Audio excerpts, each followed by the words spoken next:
إذا الشمس كورت وإذا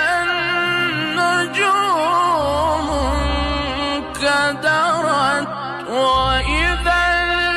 الجبال سيرت وإذا العشار طلت وإذا الوحوش